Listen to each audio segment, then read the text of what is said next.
जिनके साथ मैंने विद्यार्थी जीवन में, युवा काल में साथ काम किया, ऐसे हमारे श्री रविशंकर प्रसाद जी, हमारे बहुत ही वरिष्ठ सहयोगी और बहुत ही लोकप्रिय सांसद जनता दल यूनाइटेड के श्री संतोष कुमार कुशवाहा जी, हमारे विधान परिषद में विधान पार्षद डॉक्टर दिलीप जायसवाल जी, हमारे पूर्णिया के लोकप्रिय प्रत्याशी श्री विजय खेमका जी, हमारे बनमनखी के भारतीय जनता पार्टी के प्रत्याशी श्री कृष्ण कुमार ऋषि जी, हमारे प्रत्याशी धमदाहा के जनता दल यूनाइटेड से श्रीमती लेसी सिंह जी, हमारे जिला के अध्यक्ष भारतीय जनता पार्टी के राकेश कुमार जी, हमारे वायसी से भाजपा के प्रत्याशी श्री विनोद यादव जी, प्रत्याशी कस्बा से हम के श्री राजेंद्र यादव जी, जिला परिषद के अध्यक्ष श्रीमती कांति जी, हमारे जिला अध्यक्ष जनता दल यूनाइटेड के शंभू मंडल जी, जिला अध्यक्ष वीआईपी के श्री विजय महलदार जी, हमारे सांसद जो झारखंड से आए हैं मेरे सहयोगी समीर उरांव जी, सम्मानित मंच और यहाँ इतनी बड़ी संख्या में एकत्र आए बुजुर्गों, नौजवान साथियों, माताएं, बहनें, मेरे मीडिया के साथी, प्रिंट मीडिया और इलेक्ट्रॉनिक मीडिया के साथी, आज मेरे लिए बहुत ही खुशी की बात है कि विजयदशमी की जहां मैं आप सबको शुभकामनाएं देता हूं, वहीं लोकतंत्र की रक्षा करते हुए आप सब लोग आज इस कार्यक्रम में आए हैं। आपका अभिनंदन है, आपका स्वागत है। मित्रों, अभी मैंने अपने संतोष जी को और रविशंकर जी को सुना, आपने भी सुना। हमारे ध्यान में आया होगा कि दोनों के भाषण में बिहार की प्रगति, बिहार का विकास, बिहार की सड़कें, बिहार की बिजली, बिहार का आईटी, बिहार का मेडिकल कॉलेज, यहां का मेडिकल कॉलेज, यहां का ट्रॉमा सेंटर, सब कुछ विकास केंद्रित था। यानी बिहार के लोगों की, पूर्णिया के लोगों की विकास की आकांक्षा को पूरा करने का काम किसी ने उठाया है तो वो एनडीए की सरकार ने उठाया है, नरेंद्र मोदी जी ने उठाया है, नीतीश कुमार जी ने उठाया है। मित्रों, आप याद कीजिए, रविशंकर जी ने हमको पुरानी याद ताजा करा दी। बताइए, एक रैली हुई थी कि नहीं? वो क्या था, डंडा लाठी तेल पिलावन लाठी बजावन, ये रैली थी कि नहीं थी? बताइए, आज से 15 साल पहले चुनाव इस बात का होता था कि नहीं कि हम ई जाति के बा, हम ऊ जाति के बा, हम अगड़ा बा, हम पिछड़ा बा, हम गंगा नदी के ऊ पार के तो ई पार के।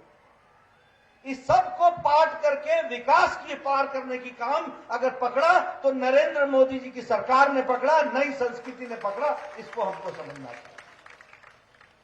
ये मैं इसलिए कह रहा हूं आपको कि अब राजनीति की नई बहार है, नई सोच है, नया काम है। जो नेता खड़ा होता है वो उसने क्या काम किया है या क्या करेगा, यह बताने की, जागृति लाने का काम मोदी जी के कारण भारत की राजनीति का चाल, चरित्र और संस्कृति बदल गई है, अब विकास की ओर चल पड़ी है। इसको हमको समझना चाहिए। अब आपको पता होगा, पिछले बार 1,25,000 करोड़ का पैकेज दिया था प्रधानमंत्री। दिया था कि नहीं दिया था? चर्चा की थी कि नहीं की थी? तो उस समय लोग बोलते थे ये तो जुमला है, जुमला, ये ना होई, कौन करेगा, कहते थे कि नहीं कहते थे? आज मैं आपको बताने आया हूं कि 1,25,000 करोड़ तो छोड़ दो, उसके ऊपर से 40,000 करोड़ रुपए नरेंद्र मोदी जी का बिहार की धरती में पिछले 5 साल लगा है। इस बात को हमको समझना चाहिए। 1,000 करोड़ रुपए हमारी शिक्षा पर लगा, उसी तरीके से हमारे विकास के दृष्टि से देखा जाए 600 करोड़ रुपए स्वास्थ्य पर लगा, 1600 करोड़ रुपए बिजली पर लगा, 14,000 करोड़ रुपए सड़क पर लगा, 54,000 करोड़ रुपए हाईवे पर लगा और उसी तरीके से टूरिज्म पर 6,000 करोड़ रुपए लगा और साथ साथ हवाई अड्डे के लिए 2,700 करोड़ रुपए लगा और इसमें दरभंगा का all India institute of medical sciences का 1200 करोड़ रुपए नहीं है। आपके मेडिकल कॉलेज में खर्च होने वाला 500 करोड़ रुपए नहीं है। आपके यहां ट्रॉमा यूनिट पर खर्च होने वाला 500 करोड़ अलग से है। इस तरीके से 1,25,000 करोड़ के ऊपर 40,000 करोड़ रुपए अलग से दिया गया है। ये मैं छाती ठोक करके मोदी जी की तरफ से बिहार की जनता को अपना रिपोर्ट कार्ड रखने आया हूं, आपके सामने इसको बताने आया हूं। बताइए, ऐसे कोई बताता था पहले? कोई आता था नेता बताने के लिए? कहते थे वायदे तो होते ही भूलने के लिए है और भुलाने के लिए। लेकिन अब ये नई संस्कृति आई है, नया काम आया है, नए तरीके से काम करने का जोश है। और इसी बात को ध्यान में रखते हुए अब ये कोविड आया, किसी को बोल के आया था क्या? कोई जानता था इससे कैसे लड़ा जाएगा? क्या देश तैयार था इससे लड़ने के लिए? अमेरिका जैसा देश आज ट्रंप चुनाव लड़ रहा है, वहां बीजेपी को घेर रहा है इस बात को कहकर के कि तुमने कोविड की मैनेजमेंट ठीक से नहीं की। अमेरिका जैसा देश जो स्वास्थ्य में हमसे अच्छा था, वह भी उसकी भी स्वास्थ्य सेवाएं चरमरा गई। चरमराई कि नहीं चरमराई? सबसे ज्यादा केसेस और सबसे ज्यादा डेथ वहां हुआ कि नहीं हुआ? सारा यूरोप मुसीबत में पड़ गया। लेकिन मोदी जी ने 130 करोड़ की जनता को समय पर लॉकडाउन लगा करके 130 करोड़ की जनता को बचाया और बोल्ड डिसीजन लेकर के भारत को आगे निकाला है। इस बात को हमको समझना चाहिए। और क्या था, जिस दिन कोरोना आया था उस दिन केस का डबल होना, संख्या डबल हो जाना 2 दिन में हो जाता था। आज 72 दिन से 75 दिन से ज्यादा होता है केस डबलिंग में। आज हमारी रिकवरी रेट सबसे अच्छी है। कारण क्या है? कारण यह है कि जिस दिन कोरोना आया था उस दिन हमारे टेस्ट करने की कैपेसिटी 1500 थी। कोरोना के 3 महीने के लॉकडाउन में मोदी जी ने देश को तैयार किया। आज 15 लाख प्रतिदिन हम टेस्ट कर रहे हैं कोरोना की। इस बात को हमको समझना चाहिए। कहां 1500 और कहां 15 लाख प्रतिदिन टेस्टिंग। उस दिन हमारे पास जो टेस्टिंग लेबोरेटरी थी वो सिर्फ एक थी। आज 1600 टेस्टिंग लेबोरेटरी हमारे पास है। उस दिन हमारे पास ये डेडिकेटेड हॉस्पिटल एक भी नहीं था, एक भी डेडिकेटेड हॉस्पिटल नहीं था। आज 1600 डेडिकेटेड हॉस्पिटल है और 4.5 लाख बेड है और 3.5 लाख वेंटिलेटर है। ये हमारी तैयारी है। उस समय भारत एक भी वेंटिलेटर नहीं बनाता था, आज 3 लाख वेंटिलेटर बना लिया भारत ने, भारत के उद्यमियों ने। उस समय पर्सनल प्रोटेक्शन इक्विपमेंट एक भी नहीं था, बाहर से आता था, विदेश से, एक भी भारत के पास नहीं था। आज 4.5 lakh personal protection equipment PPE kit Bharat बना रहा है और दुनिया को दे रहा है। इस बात को समझना चाहिए। पैरासीटामोल की दवाई, HCQ की दवाई भारत ने अपने लिए तो रखा ही रखा, लेकिन 150 देशों को पहुंचाने का काम किया तो भारत की सरकार, मोदी जी की सरकार ने किया है। यह कोविड का मैनेजमेंट हुआ है।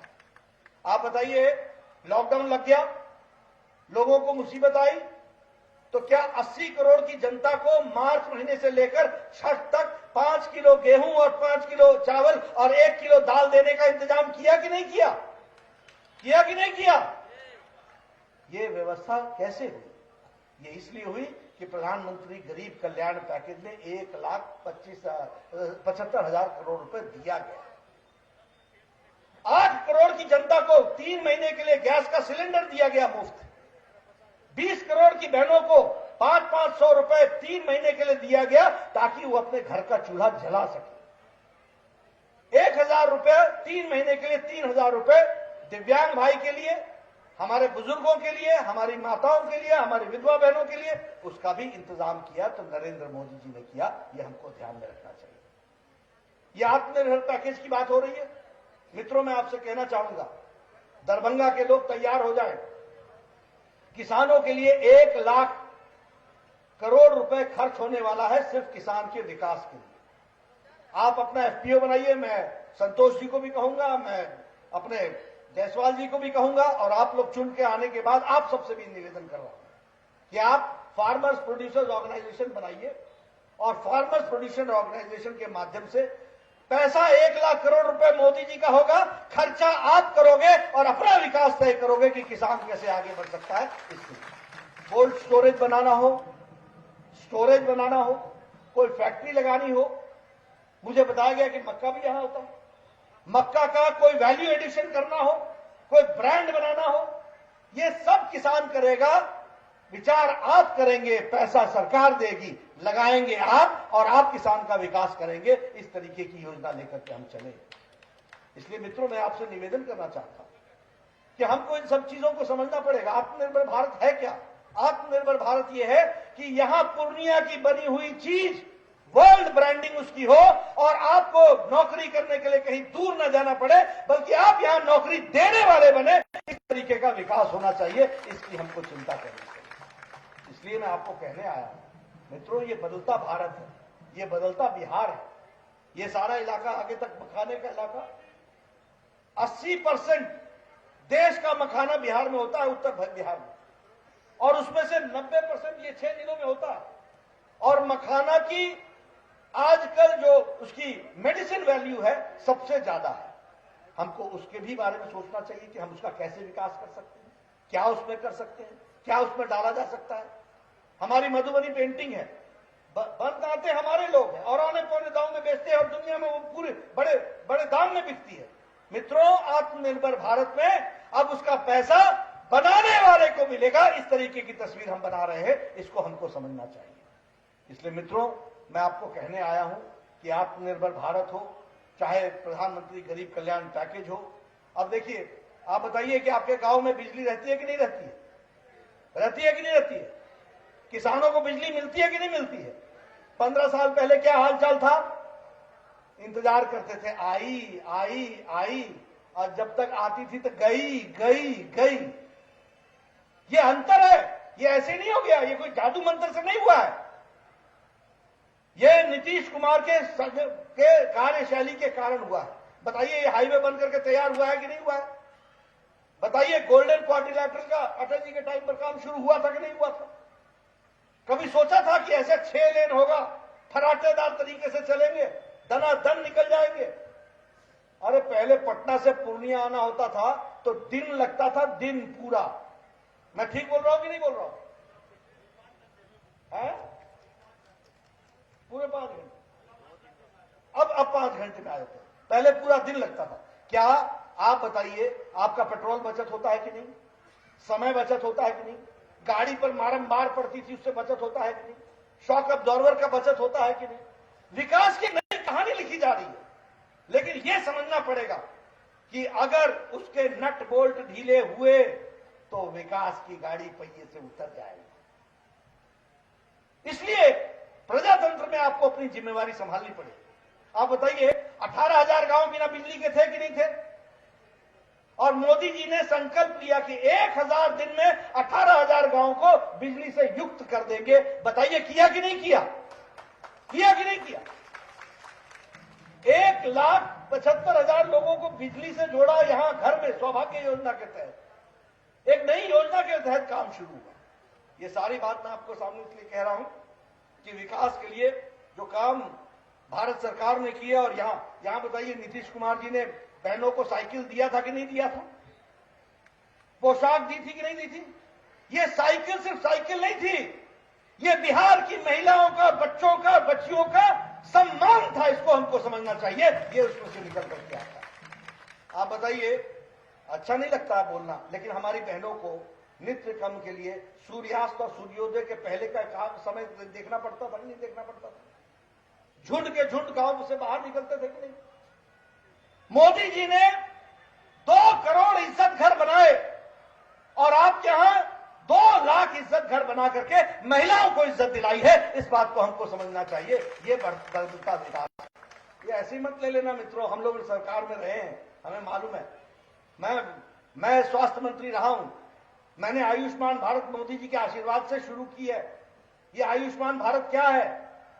55 करोड़ लोग, 12 करोड़ 75 लाख परिवार, 55 करोड़ लोग। 55 करोड़ का मतलब होता है भारत की 40% की आबादी, और 55 करोड़ का मतलब होता है सारी अमेरिका की आबादी, सारे मेक्सिको की आबादी और सारे कनाडा की आबादी, तीनों देश की आबादी मिला लो तो इतने भारत में हमारे आयुष्मान भारत के लाभार्थी हैं। और क्या लाभ है? रेडी वाला, फेडी वाला, रिक्शा वाला, ऑटो वाला, चालक, हर कोई जिसके पास कोई पैसा नहीं है उसको गंभीर बीमारी से बचाने के लिए 5 लाख रुपए प्रति वर्ष हेल्थ का कवर देने का काम हम लोगों ने किया है। ये मैं आपको बताना चाहता हूं। और ये काम 3 महीने के अंदर किया है, 4 महीने के अंदर किया है। 55 करोड़ लोग, और इसमें से 1.25 करोड़ लोगों ने इसका लाभ उठा लिया है और लगभग 15,000 करोड़ रुपए खर्च हुए हैं। ये छोटी घटना है मित्रों, ये छोटा काम है। मैं ये आपको इसलिए बताना चाहता हूं कि मित्रों, काम करने वालों के तरीके कुछ और होते हैं और उसको संभाल के रखना ये हमारी जिम्मेवारी होती है। क्या ये सच्चाई नहीं है? जैसा इन्होंने बताया, ये पूर्णिया बॉर्डर एरिया में आपके यहां अपहरण होता था कि नहीं होता था? अपहरण उद्योग था कि नहीं था? अच्छे अच्छे लोग अपनी गाड़ी छुपा के रखते थे कि नहीं रखते थे? अच्छे अच्छे लोग अपने मोटरसाइकिल छुपा के रखते थे कि नहीं रखते थे? मैं बेतिया में एक जगह कार्यक्रम में गया, बेतिया में, ये बात है 2010 की, चुनाव हो रहा था। नीतीश कुमार आए थे मंच पर। मेरी आदत है मैं जनता में चला जाता हूं, मैं जनता में चला गया। एक नौजवान था, बड़ा खुश था, साइकिल लेके आया। हमने कहा क्या क्या करेंगे? बोले वोट देंगे। हमने कहा वोट कहां केकर? नीतीश कुमार को। नीतीश कुमार। हमने कहा अच्छा क्या बात? बहुत खुश। बोला साइकिल लेके आए इस बार। मैं साइकिल लेके आया हूं, अपनी भाषा में उसने कहा। हमने कहा तो क्या बड़ी बात होगी? बोला 5 साल पहले संभव नहीं था, लोग छेक लेते साइकिल को, ले लेते रास्ता में। अब हम साइकिल से आए और साइकिल से जाएंगे, ये फर्क पड़ गया है। इस बात को समझना चाहिए मित्रों। एक साइकिल वाला व्यक्ति कितना असुरक्षित था, तो गाड़ी वाले का क्या हाल होता होगा? मैंने पिछली भी सभा में बताया, गोपालगंज का डीएम, दलित डीएम कृष्णैया, क्या उसको गाड़ी से निकाल करके मार दिया गया था कि नहीं मार दिया गया था? उसकी जान ले ली थी कि नहीं ले ली थी? और कौन से चीफ मिनिस्टर? लालू प्रसाद यादव। और यही सिवान में 2 भाइयों को तेजाब से जलाया था कि नहीं जलाया था शहाबुद्दीन ने? और जो गवाह देने वाला भाई था उसको भी मारा था कि नहीं मारा था? और वो दंदनाते थे कि नहीं दंदनाते थे? ये जब नीतीश बाबू आए हैं, सुशील मोदी जी आए हैं, तब शहाबुद्दीन जेल गया है और फिर यहां से भी उसको तिहाड़ भेजा गया।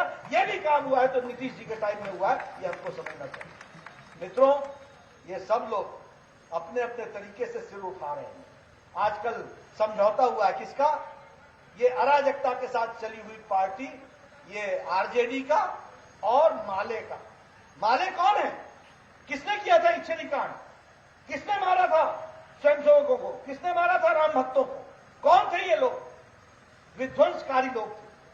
अब उसमें से अराजक पार्टी और अराजक पार्टी के साथ विध्वंसकारी पार्टी और उसके साथ साथ मिल गई कांग्रेस पार्टी। अब कांग्रेस पार्टी का भी सुन लो। धारा 370 हटाया मोदी जी ने कि नहीं हटाया?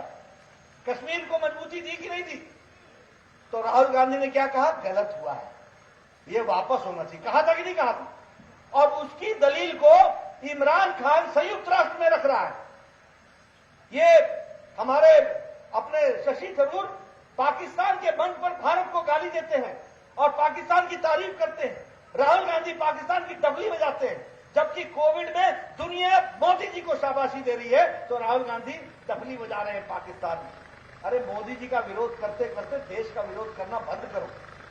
ये मणिशंकर अय्यर ये जाकर के बोलता है कि मोदी जी की सरकार को हटाओ। किसको जाके बोलता है? पाकिस्तान को बोलता है।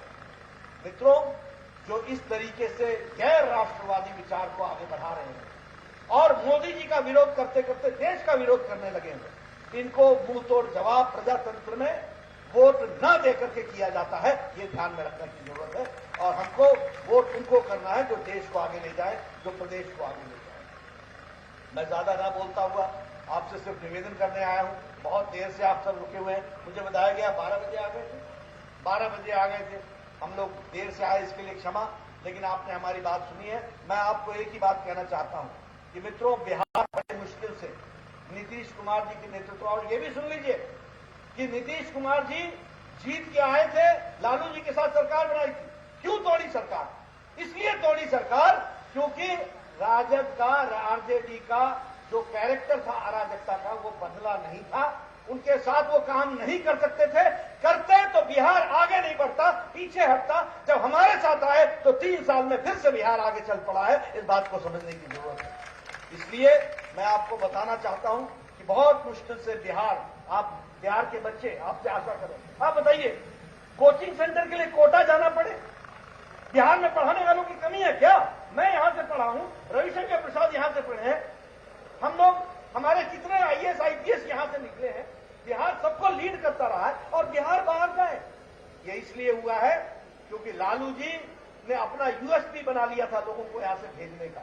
और मैं आपसे निवेदन करना चाहता हूं कि फिर से बिहार में हमको आर्थिक प्रगति लानी है, आर्थिक विकास लाना है, तो हमारे को एनडीए के लोगों को, फिर चाहे वो हम पार्टी का कैंडिडेट है, फिर चाहे वो हमारे जदयू का कैंडिडेट है, भारतीय जनता पार्टी का कैंडिडेट है, चाहे वो वीआईपी पार्टी का कैंडिडेट है, सबको जिताना है और जिता करके बिहार के लिए एक नई विकास की कहानी लिखनी है। इसके लिए हमको काम करना है। कुछ लोग भ्रम फैलाने की कोशिश कर रहे हैं, कुछ लोग ये कहने की कोशिश कर रहे हैं कि हम तो मोदी जी की इज्जत करते हैं, हम तो मोदी जी के साथ चलने वाले हैं। देखिए, एनडीए में 4 लोग हैं, भारतीय जनता पार्टी, जनता दल, वीआईपी और हम पार्टी। यही एनडीए है और इसी को जिताना है और इसी को सामने रख करके चलना है। ये मैं आपसे निवेदन करने आया हूं। मित्रों, भ्रम में मत आइएगा। लोग राजनीति में षड्यंत्र भी करते हैं, हमको उससे बचना पड़ेगा और हमको अपनी एकजुटता रखते हुए एक साथ चल करके नए बिहार को बनाने में अपना योगदान करना पड़ेगा। बोलिए, करेंगे ना? करेंगे ना? सबको जिताएंगे ना?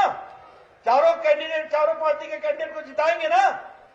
मैं आप सबका बहुत बहुत धन्यवादी हूं। इतनी रात गए भी आपने मेरी बात को सुनने का प्रयास किया है और आप बैठे रहे अपनी जगह पर, इसके लिए बहुत बहुत धन्यवादी।